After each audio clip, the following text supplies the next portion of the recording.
আসসালামু আলাইকুম রহমতুল্লাহি ওয়া বারাকাতুহু।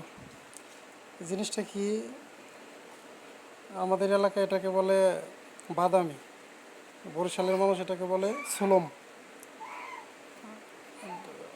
আপনাদের এলাকায় এটার নাম কি জানা যাবেন কমেন্টে।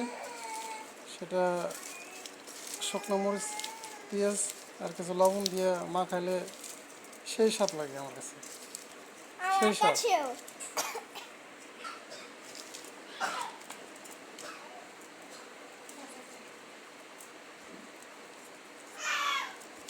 সেই স্বাদ, সেই ঝাল। ঝাল না হলে এটা মজা লাগে না।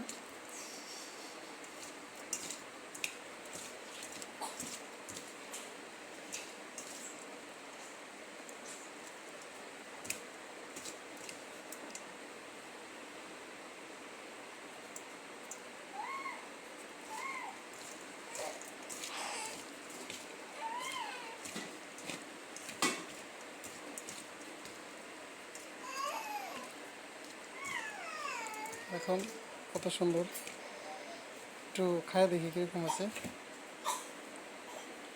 বিসমিল্লাহ।